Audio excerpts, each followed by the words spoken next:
What's that sound? It's for amusement only, the EM and Bingo Pinball Podcast. Welcome back to For Amusement Only. This is Nick Baldridge. Tonight I wanted to talk about an assembly that I haven't talked about previously, and that's the turret shooter. This is simply a way to launch the ball onto the playfield without the need for a dedicated shooter lane or plunger. There were several games that were made, mostly by Gottlieb, but some made by Williams and Midway, and a couple by Chicago Coin that used this type of launcher. And the basic premise is that when the game starts, an arrow will start oscillating from left to right and right to left, back and forth. There's a plastic above it, which gives you kind of a reticle for where the ball is going to go. And when you hit the flipper button, it will launch the ball. Well, the kicker that's installed under this is very powerful and can launch it all the way to the other side of the playfield. It doesn't just lob it up onto a flipper. Every time that the ball drains, it goes to the out hole where the turret shooter is, and the process begins again.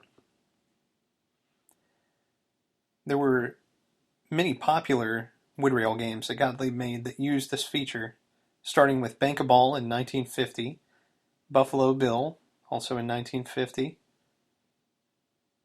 Just 21, Ricochet, and Select a Card. All of these were in 1950 except for Ricochet, which was made in 1954. Now the other manufacturers obviously took note of this. In 1950, Williams made their Lucky Inning, probably thinking this was the next big thing, which also used a turret shooter with a slightly different design. It's the same basic principle. You've got a motor which turns, and that determines the direction of the kick out. Oh, the artwork on most of these games is incredible, by the way. So, aside from the novelty factor of having a unique ball launcher, there's also the beautiful artwork that you can see while you play. On the Chicago Coin side, they made a game called Crisscross Pop-Up, which is essentially a simplified bingo where the maximum you can get is 3 in a row, and you win on points. Each combination of 3 in a row is worth a different point value,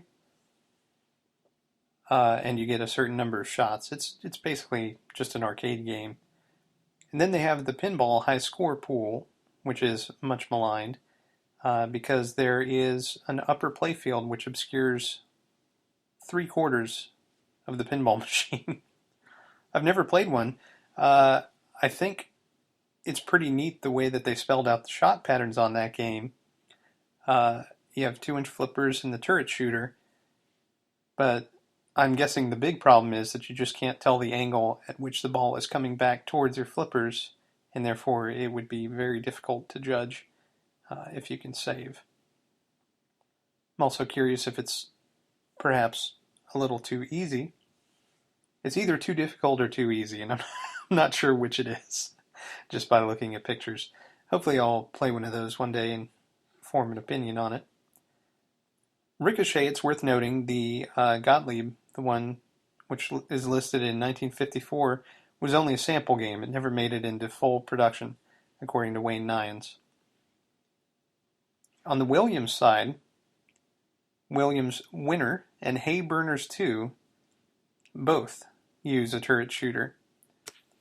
And both of them have the horse racing mechanism that I talked about on the Nags episode. It's also worth noting that Hay Burners 2 is, I believe, the only game that Williams made with zipper flippers.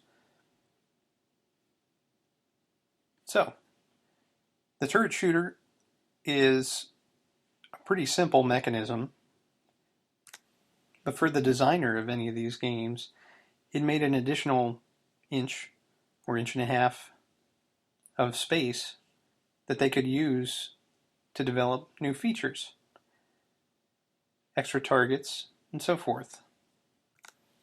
More stuff to shoot at is always good, right? Well, that's all for tonight. Thank you very much for joining me. My name again is Nick Baldridge. You can reach me at foramusementonlypodcast@gmail.com, or you can call me on the Bingos line. That's 724-BINGOS1, 724-246-4671.